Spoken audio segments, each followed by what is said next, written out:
¿Qué tal? Bienvenidos a este resumen semanal. Como siempre es un gusto poder saludarlo y contar con su presencia. Le tengo preparada la información más importante del Congreso de la Unión, trabajo intenso en la Cámara de Diputados, el Senado de la República y la Comisión Permanente durante estos días. Vamos con los detalles de algunos de los acuerdos alcanzados en diferentes temas. Esta es la información.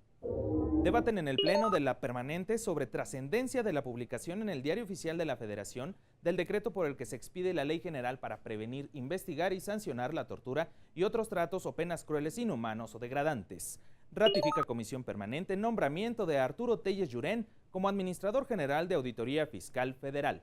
Aprueban Comisiones Unidas dictamen sobre requisitos de elegibilidad de aspirantes a contralores del INAI, IFT y COFESE. Presentan en el Senado encuesta nacional de niños, niñas y mujeres ENIM 2015.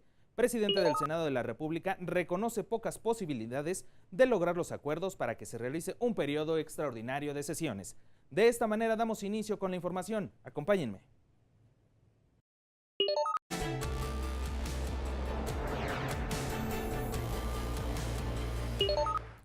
Damos inicio a este resumen semanal de noticias. Vamos con la información.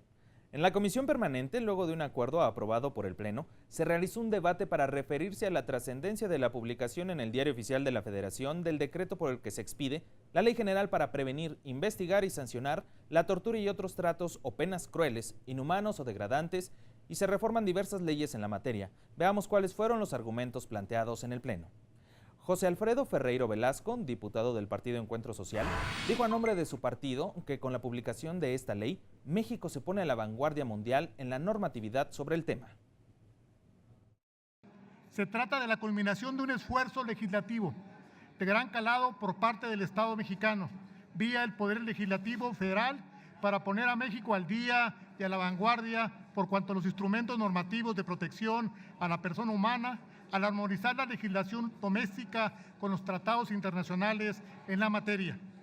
Se cumple así un pendiente legislativo que la sociedad demandaba de quienes somos sus representantes populares. Nueva Alianza se pronunció porque la nueva ley sea efectivamente cumplida en la práctica, pues con la normatividad se busca salvaguardar los derechos de las personas que hayan sufrido esta clase de tratos, por lo que el cumplimiento de sus objetivos resultaría en la eliminación de este tipo de prácticas. El reto consiste en que la ley en comento no quede en letra muerta, sino que cumpla con las expectativas de su creación, aplique los instrumentos con los que cuenta y logre que la tortura desaparezca de las prácticas cotidianas, además de abatir la impunidad. Sabemos que nos falta un largo camino por recorrer para terminar con este flagelo de nuestra sociedad. Movimiento Ciudadano coincidió en que el contenido de la ley promulgada debe cumplirse a cabalidad, pues la publicación por sí misma no es suficiente. Así lo manifestó el diputado Macedonio Tamés Guajardo. Es preciso exigir su cumplimiento, de tal manera que vaya esta expresión de celebración en cuanto a la publicación de la nueva norma, que por cierto tiene un nombre demasiado largo, pero a la vez la exigencia de que se tome en serio y se cumpla a cabalidad. Y el segundo comentario, compañeros, es en el sentido de que hay formas de tortura que no están registradas en la ley. ¿Qué no es tortura, pregunto yo, la que ejerce aquel funcionario que no da la base a sus empleados? Vidal Llerenas Morales, diputado de la bancada de Morena, dijo que además del combate a estos delitos, no se debe dejar de lado erradicar los fenómenos que los originan. Y finalmente la ley. Y esto puede tener que ver porque no entendamos primero cuál es el origen del problema.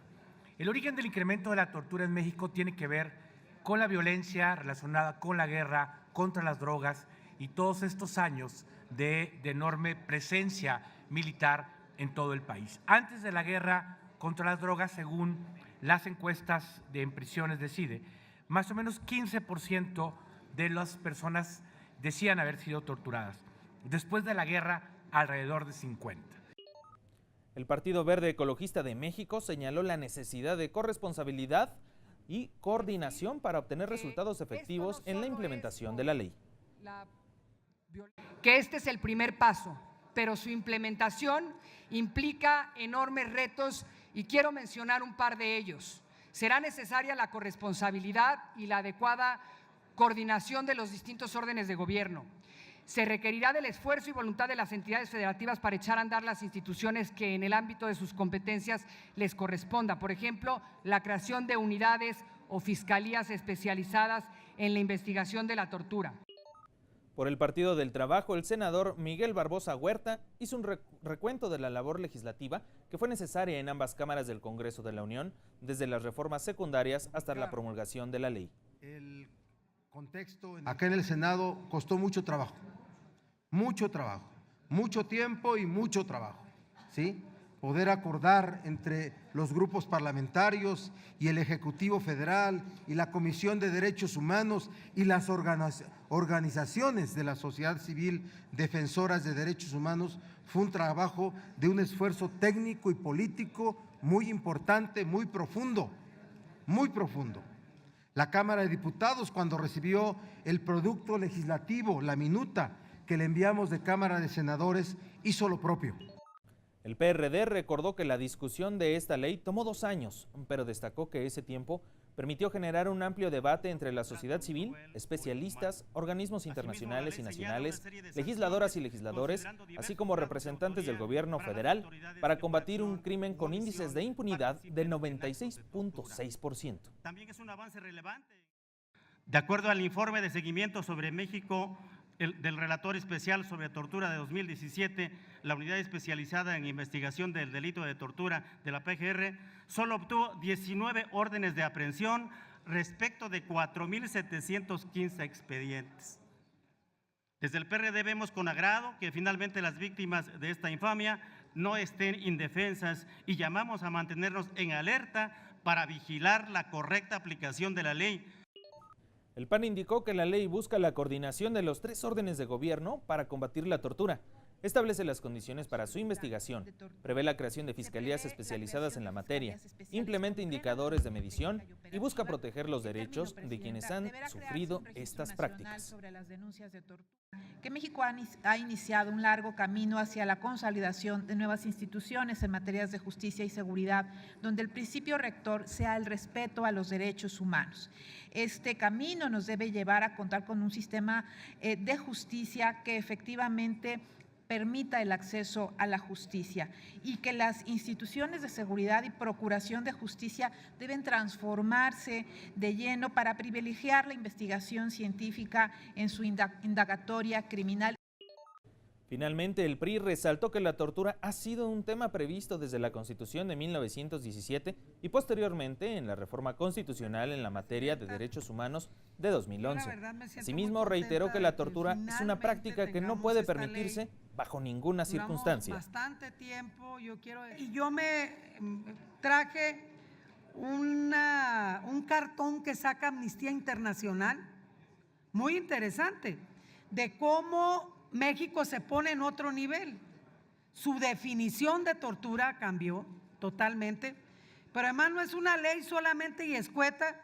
Tocamos el Código Penal Federal, tocamos la ley de la Comisión Nacional de los Derechos Humanos, la Ley Nacional del Sistema de Seguridad Pública, también la Ley de Extradición Internacional.